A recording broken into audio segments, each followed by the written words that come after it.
Caro presidente desta sessão, senador Cidinho Santos, caros colegas senadores, nossos telespectadores da TV Senado, ouvintes da Rádio Senado, nossos zelosos e atentos servidores da casa. Eu recebi hoje, às vésperas do Dia Internacional do Trabalho, 1º de maio, o desabafo do aposentado gaúcho Sadi Rios Mesquita. O drama dele é idêntico ao de muitos e milhares de aposentados, não apenas no meu estado, o Rio Grande do Sul, mas em todos os estados brasileiros. Como disse Mesquita na mensagem enviada ao meu gabinete, abre aspas, uso palavras dele. Os aposentados são pessoas que dedicaram uma longa jornada profissional, contribuindo para o crescimento deste país. Agora, na dita melhor idade, a situação é de penúria por conta de injustas correções dos benefícios previdenciários. É claro que o meu conterrâneo gaúcho, Sadi Rios Mesquita, se refere ao fato de que a atual política do governo dá um reajuste bastante expressivo para corrigir o valor do salário mínimo para quem está na ativa e um índice bem menor para aposentados e pensionistas do regime geral da Previdência Social. Mesmo quem tem a opção de uma previdência complementar, corre riscos de ter as preocupações ampliadas na velhice e a qualidade de vida comprometida.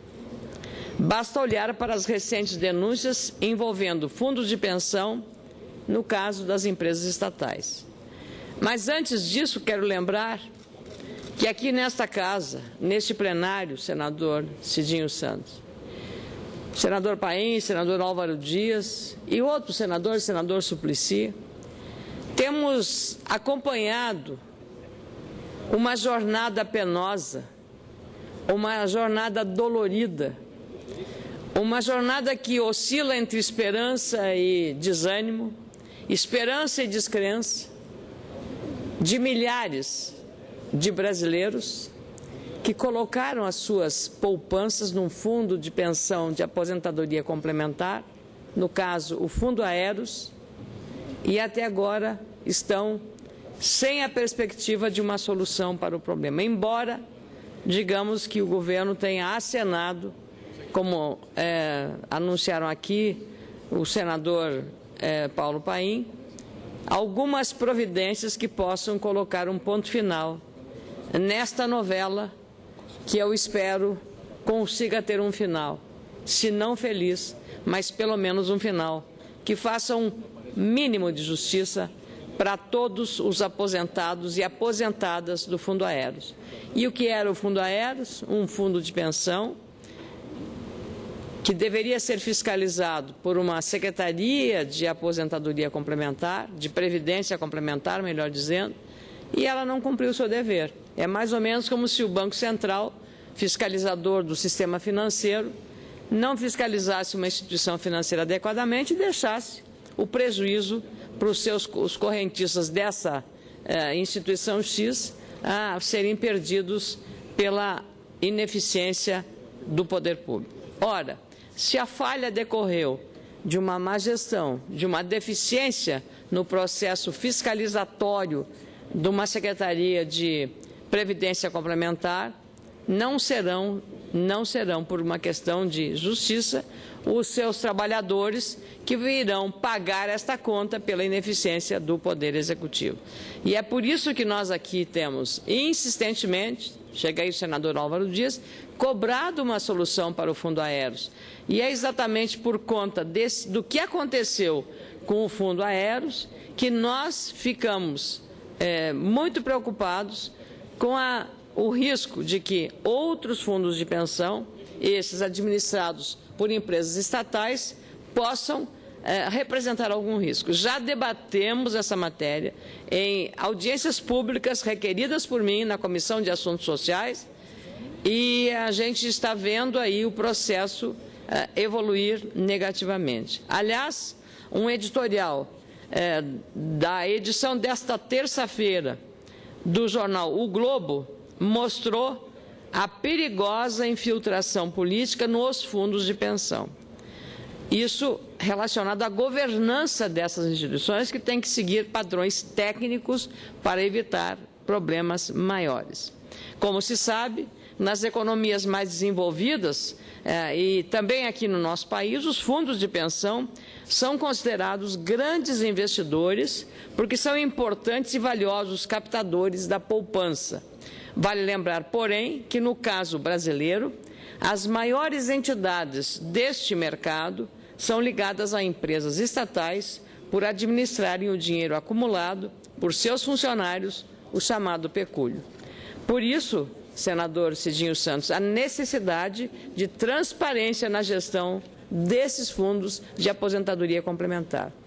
Essa é uma cláusula, ou uma cautela, melhor dizer, uma cautela prudente, necessária, e é preciso ficar atento, a fim de diminuir as discrepâncias entre as gestões dos fundos de pensão das estatais e também do setor privado. É necessário que fundos públicos ou fundos de estatais tenham uma gestão tão eficiente quanto a tem a do setor privado, porque no caso do setor privado as consequências aparecem. Ou o mau gestor é demitido, ele responde na justiça e assim sucessivamente. No caso público as coisas são mais complicadas, porque o ingrediente político pesa e não o ingrediente da qualificação da governança. São recursos acumulados ao longo da vida dos trabalhadores que precisam da melhor gestão por parte do gestor público dessas instituições. No caso, refiro-me e faço questão de frisar dos fundos de pensão. Veja o caso do fundo de pensão da Petrobras. O Petros, por exemplo, teve déficit de 7 bilhões de reais no ano passado, de acordo com o presidente do Conselho Fiscal deste fundo, senhor Epaminondas de Souza Mendes. Faltaram neste fundo 7 bilhões de reais, recursos acumulados por milhares de trabalhadores da Petrobras. Essas perdas foram causadas pelas elevadas taxas de juros e pela queda da cotação do valor das ações, inclusive das ações da própria Petrobras. O que mais preocupa são as perdas registradas também por causa de aplicações mal feitas com gestões questionáveis ou temerárias. No caso da Petrobras, foram feitos investimentos em títulos de crédito que não foram pagos pelos devedores. Isso é grave e também preocupante sinal de alerta sobre o futuro das aposentadorias complementares dos trabalhadores brasileiros, sobretudo em relação às estatais. E aí não falo apenas do Petros. Nos outros fundos, a situação também é preocupante. O Banco do Brasil, a Caixa Econômica Federal, a empresa de Correios, todos eles têm seus fundos de pensão.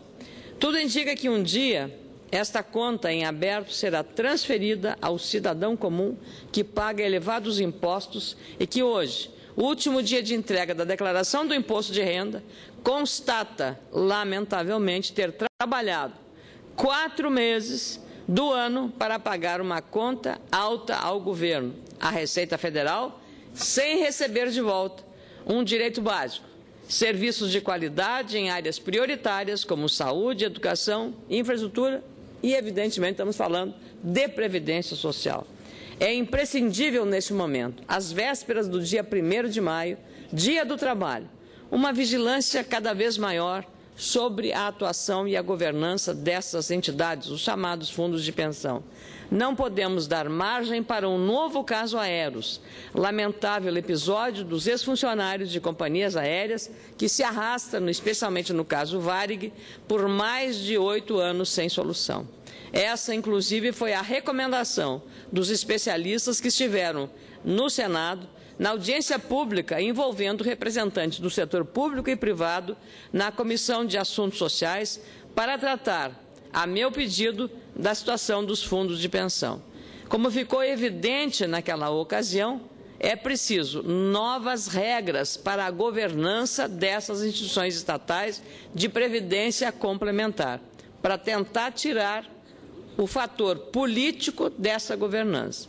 Por isso, pretendo apresentar um projeto, resultado, aliás, de um amplo debate que tivemos nesta Casa, para permitir alterações na Lei Complementar 108 de 2001. O objetivo é aperfeiçoar a estrutura de governança dos fundos de pensão de previdência complementar.